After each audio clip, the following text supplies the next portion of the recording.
When we talk about climate projections, we want to have our grid to be the most reliable because we do not want the customers to have or to suffer from the outages.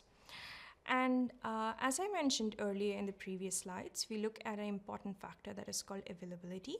And the second one is the episode length. The episode lengths are the periods where you have consecutive hours of maximum generation or huge periods where you have surplus amount of energy generated so that you can supply it into the grid. What we do is we understand what is happening in the past and look at what is going to happen in the future. For example, here in this slide, I show you what is going to happen with availability and episode lengths for the near future and the far future period, considering RCP 8.5 scenario or the worst case climate change scenario. We can see that both availability and the episode lengths are going to increase across the eastern regions of Australia, but decreases over the west. Again, the small dots or hatches are the regions where we have higher confidence that these are going to happen in the future. The white blobs are the regions where we have lower confidence because the climate models do not agree in the direction of the change.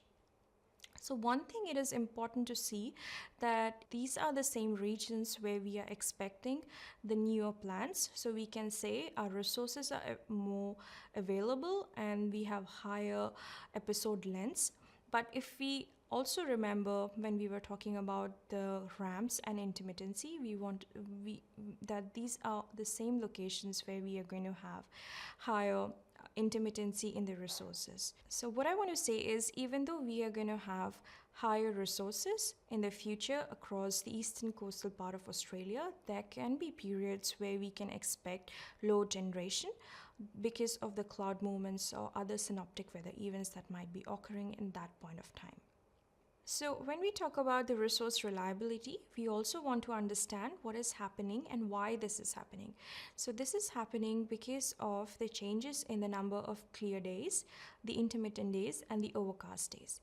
We see that the number of clear days across the eastern regions of Australia are going to increase in the future, and we are very confident about these changes. At the same point of time, we see that the number of intermittent and the overcast days are going to reduce over most regions of Australia except for the western part, which kind of gives us a very good hope that the resources are going to be reliable in the future considering climate change scenarios.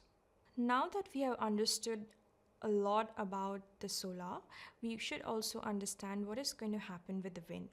Because even though solar predominantly dominates in Australia, we also have large-scale wind farms across different regions of Australia, and we have new proposed wind plants upcoming in the future. So again, when we look at what has happened in the past in terms of the extractable wind power or the amount of energy that could be generated from a wind turbine at 80 meters hub height, we see the higher power extracted across the southern regions of Australia with lower power generated near the north and the Queensland regions.